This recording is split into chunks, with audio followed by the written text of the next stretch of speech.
Hi guys! Welcome back to my channel. My name is Taylor and today is going to be a book haul.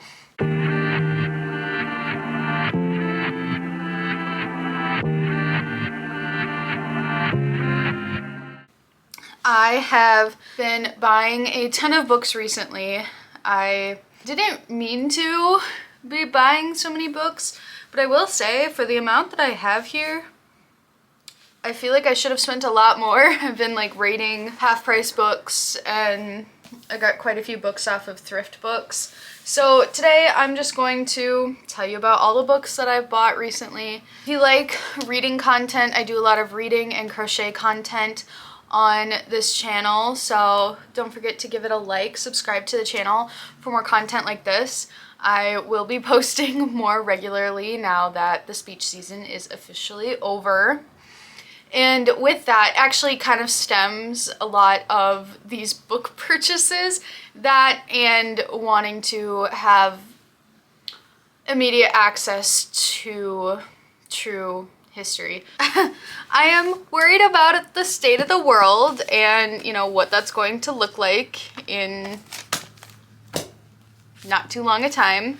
So I've been going to half-price books. I went on thrift books for some of these and some of them are from Barnes & Noble. I am going to try and tell you where each of them are from just so that, you know, you can know for yourself.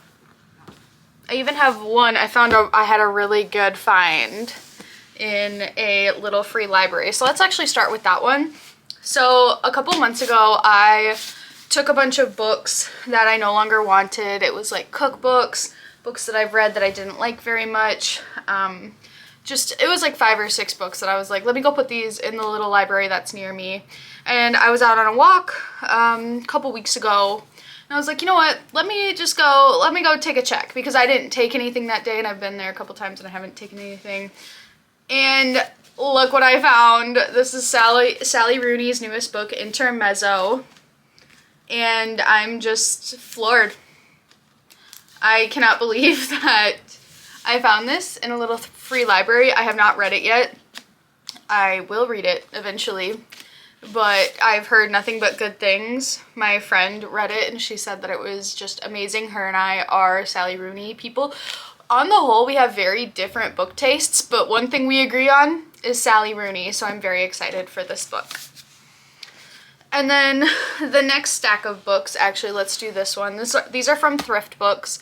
These are history recommendations from, it's like Monty Motor on Instagram. I really enjoy her political content, and with one of the newest executive orders talking about wanting to scrub museums and education of real history and whitewashing it even more, I wanted to pick up some books for myself. So I've actually already started reading one. So I've been reading Howard Zinn's A People's History of the United States from 1492 to present.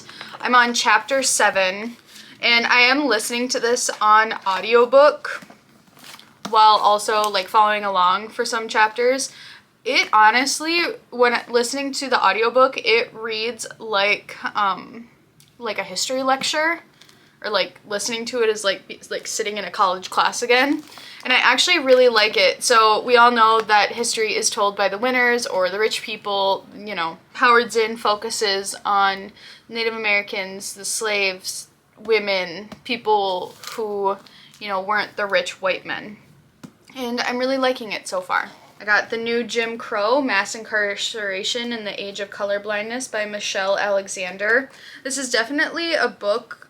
So this copy in particular doesn't look like other copies that I've seen.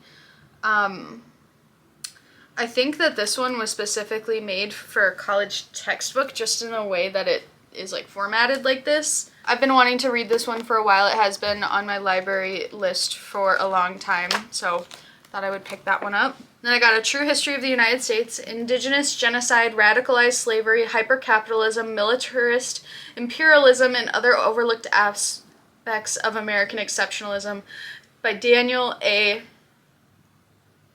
Sigerson. So, and these are thick books. These are definitely, So I'm listening to the audiobook of this one. This one also has an audiobook that I have put on hold at the library so that I can like read along with it. And it is so crazy, especially, so this is the one I'm reading, how much I'm learning that I like didn't know before. And just how I'm reading it, like I read a chapter and then I try to compare it to what I remember from elementary school and middle school and high school. If you are not from the United States, a lot of times your history is kind of taught to you over and over and over again from like first through like 7th grade. And then I think 8th grade we had like European or geography or something. And then in 9th grade I took civics, and then sophomore year I did AP US history, which I didn't learn anything from. I did not have a very good teacher for that one. I think AP classes are a bit of a scam, but that is a whole other video. And so I'm like listening to this and I'm thinking against what I was taught, and it's appalling to say the very least. And I can go into more depth on it if you would like me to. But yeah, that's all I'm gonna say for now. And then I have The Humanity Archive, Recovering the Soul of Black History from a Whitewashed American Myth by Jermaine Fowler. So this one on the back says, this sweeping survey of Black history shows how Black humanity has been erased and how its recovery can save the humanity of us all. And then I got Richard J. Evans, the Third Reich series. So we have The Coming of the Third Reich, The Third Reich at War, and then one that delivered today, but I've been shipping stuff to my parents' house because people steal things here. There's like not a secure mailroom. So that one is The Third Reich in Power.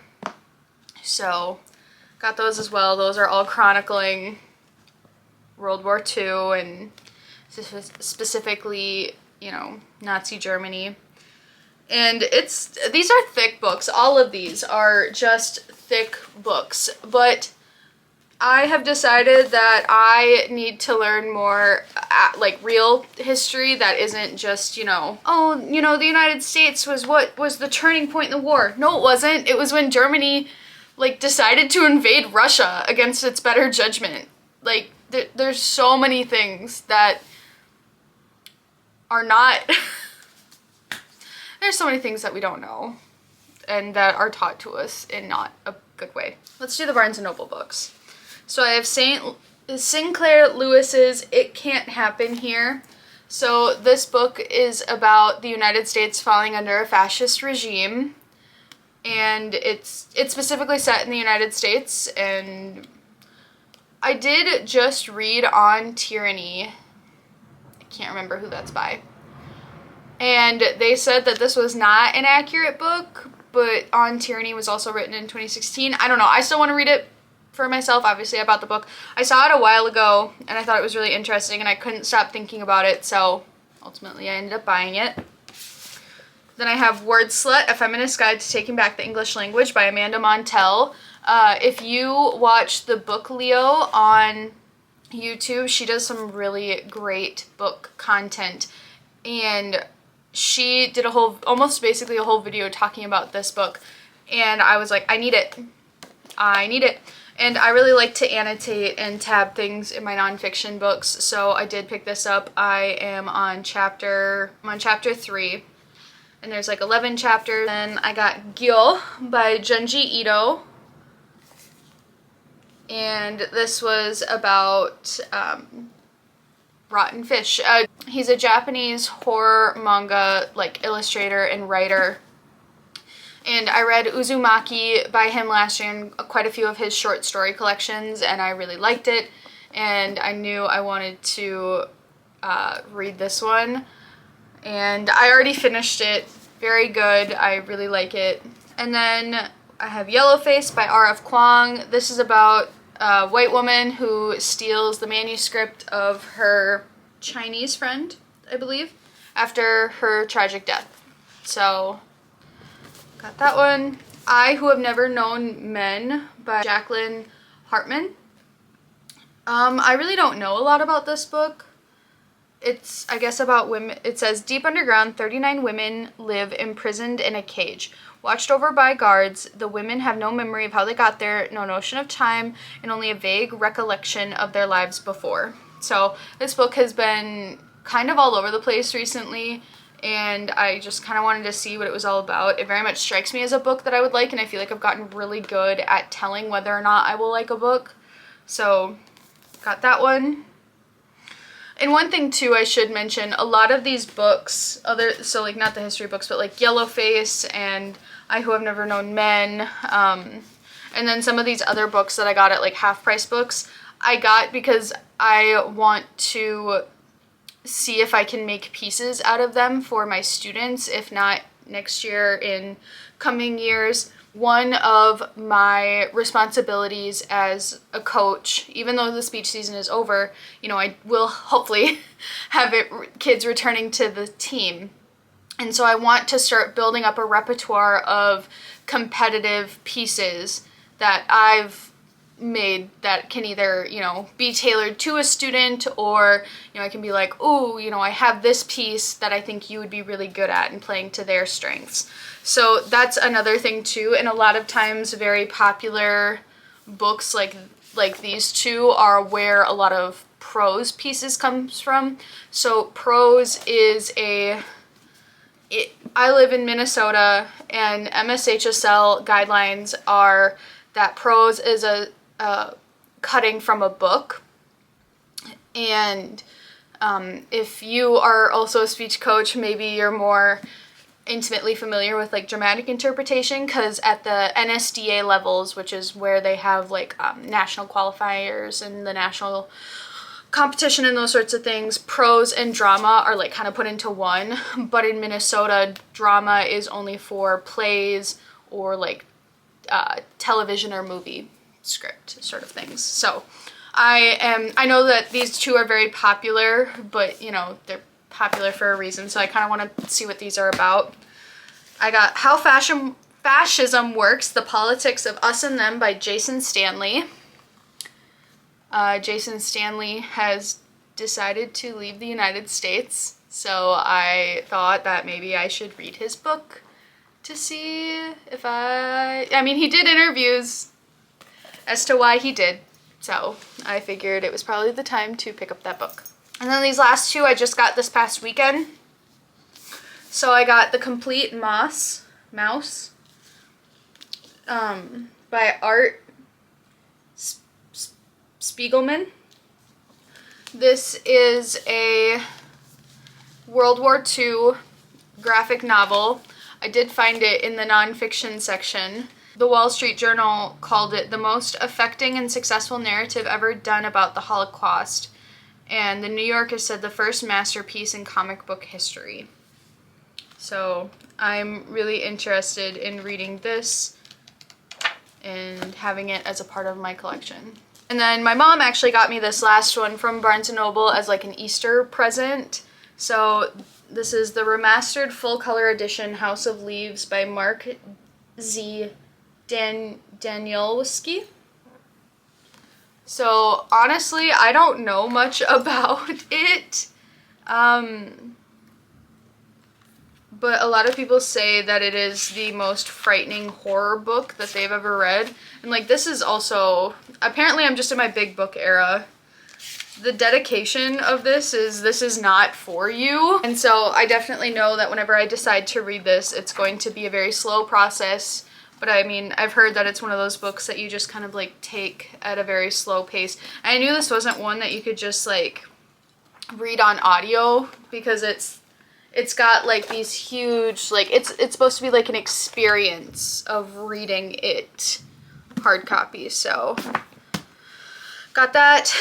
So those are all my books from Barnes & Noble. And so then these last books are all from Half Price Books.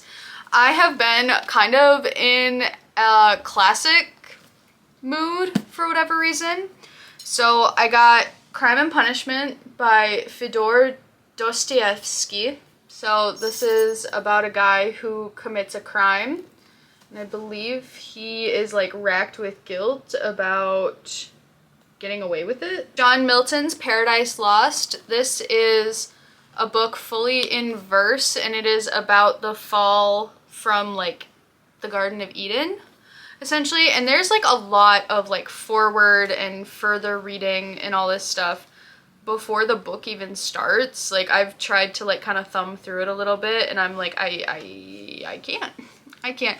So like this is how much we have before the book even starts. And I definitely think I need to take some time. I'm trying to read the Divine Comedy right now. I'm like, okay, the Divine Comedy is gonna take me some time, so this is on the back burner for now. We have Christina Rossetti's selected poems.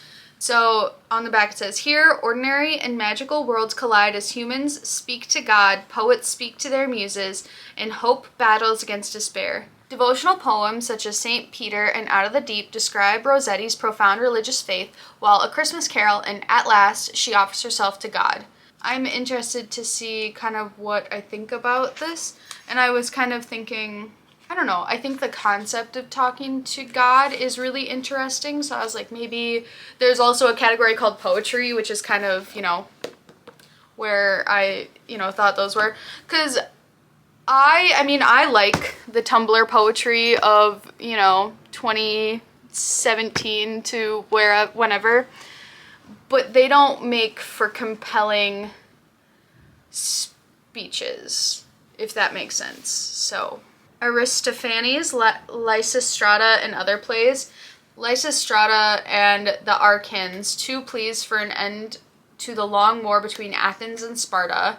And then the darker comedy, The Clouds, satirizes Athenian philosophers, Socrates in particular. So I'm really interested to see how these are. There's so much outside of just like fiction and nonfiction and all these other things. There's dramas and plays and poetry, and you know, there's so much media, so much written media in the world that I feel like if you only seclude yourself to one thing, you're missing out on so much. The next book is Democracy in Chains, The Deep History of the Radical Right's Stealth Plan for America by Nancy MacLean. And so I saw this at Half Price Books, and it is a National Book Award finalist. It says, a piercing examination of the right's relentless campaign to eliminate unions, suppress voting, privatize public education, stop action on climate change, and alter the Constitution. This was written in 2017, so it's a bit outdated right now, but it is interesting, even if this is a little bit outdated by today's standard, kind of how, I mean, we saw it coming. But I looked on Goodreads when I picked up this book, and anybody who had a 1-star review of it was 1-star review bombing it. They hadn't even read the book. And anyone who did read the book gave it like 4 or 5 stars. So then I have The Yellow Wallpaper and Other Stories by, what is it? Yeah, The Yellow Wallpaper and Other Stories by Charlotte Perkins Gilman. So this, I watched a very good rendition of The Yellow Wallpaper from a girl from another school. I had some students, I was like, hey, go to the pros final round. And they were like, will you come with us, coach? And I'm like, heck yeah, let's go.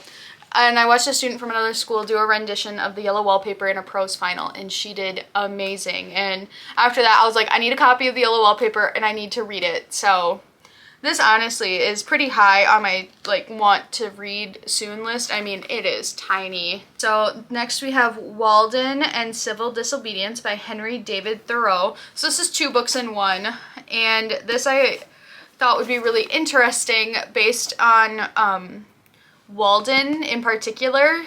And if you've read my, or not read, if you've watched my like Cabin in the Woods video, I think that, you know, this will kind of resonate with you. So it says, Henry David Thoreau built his small cabin on the shore of Walden Pond in 1845. For the next 2 years, he lived there as simply as possible, seeking the essential facts of life and learning to eliminate the unnecessary details, material and spiritual, that intrude upon our happiness. So I think that when we talk about like people wanting to go off the grid and how it's going to like solve all their life's problems, that really resonated with me looking at, you know, Walden. And then Civil Disobedience is an account of Thoreau getting put in jail, I believe, because he like didn't pay a tax of some sort. So that's also in there. And then the next one is Grimm's Fairy Tales. So I thought that this would be really good if I have a storyteller who maybe wants to start trying something. We have quite a few older fairy tale things in our, you know, our archives, but you never quite know. So storytelling is a draw category in speech, where each year they pick around 13 to 15 stories that students will then prep those 13 to 15 stories, and on the day of, they don't know what they're going to be performing, and they choose between 3 different stories, and then they go prep for 30 minutes and then they perform. I did a draw category in high school. I did extemporaneous reading, so just you didn't need to know that, but here we are. And so I just thought that, you know, me having more knowledge on fairy tales or, you know, folklore and different things like that, since they apparently want to do more fairy tales in particular, so we'll probably get more Grimm stuff. They're trying to like digitize it, which I don't fully agree with, but if I can know more, the more I know, the better I can coach my students.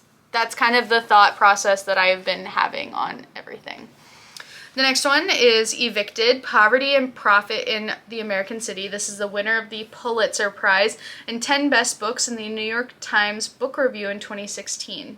They say this is by Matthew Desmond. He also wrote Poverty by America. I have it on hold at my library, but I have so many other books checked out right now that I like had to push it back. And so this is about people who rent and how easy it is to just become homeless. So it says, in Evicted, Princeton sociologist MacArthur genius Matthew Desmond follows 8 families in Milwaukee as they each struggle to keep a roof over their heads. Hailed as wrenching and revolutionary by the nation, vivid and unsettling in the New York Review of Books, Evicted transforms our understanding of poverty and economic exploitation while providing fresh ideas for solving one of 21st century America's most devastating problems. Its unforgettable scenes of hope and loss remind us of the centrality of home, without which nothing else is possible. I also think it's interesting that it takes place in Milwaukee, because I live in Minnesota. I lived about 45 minutes south of Milwaukee for my entire freshman year of college. So the next one is a play script, Spring Awakening by Frank Wedekind. So this was published, I believe, in 1890. So if you've heard of Spring Awakening, it's actually a musical now. It's a rock musical, and it's about children who don't receive a sex education. The action is set in a small town in Germany in the 1890s where adolescent boys and girls grope their way towards knowledge and maturity against the blocks set up by parents and teachers in the name of morality. Melchior, fearless in his pursuit of the truth, manages to retain his freedom of spirit, but his friends are not so lucky or so strong. So it's very good. If you have the chance, if you are a patron of the theater, if you have the chance to go watch this, whether it be the musical or if they still do it in play form, I highly recommend. Then I got Bernard Shaw's Pygmalion. Pygmalion both delighted and scandalized its first audiences in 1914. A brilliantly witty reworking of the classical tale of the sculptor who falls in love with his perfect female statue. It is also a barbed attack on the British class system and a statement of Shaw's feminist views. And then I got Angels in America by Tony Kushner, revised and complete edition. So this has part 1 and part 2 in it. This is also a play, not one that I would have high school students do. If you've heard of Angels in America, you know what it's about. It's about the AIDS epidemic. So this one has part 1, Millennium Approaches, and part 2, Perestroika. Angels in America, a gay fantasia on national themes. It's about the AIDS epidemic. I read part of it in my intro to theater class in college, Rent is more well known when it comes to art surrounding the AIDS epidemic. Some scholars and critics believe that Angels in America is a more real account of what happened, or like what, or maybe more raw. I don't know. We'll see. We'll see what I think, how I feel. And then with getting all of these plays, I was not a theater major in college. The last time I was on stage, I was doing a play. I did Fefu and Her Friends, and I did a collegiate musical of Legally Blonde, and that was really, really fun. But I don't entirely know how to read plays, especially just like sitting and reading them like a book. There's no way in my mind that you can just like sit and read them through in the same way. I don't think that I would glean the same, you know, thoughts. So I got the Seagull Book of Plays, 4th edition, edited by Joseph Kelly. This is definitely a textbook. This is from somebody's class that they did not want anymore, but better for me, right?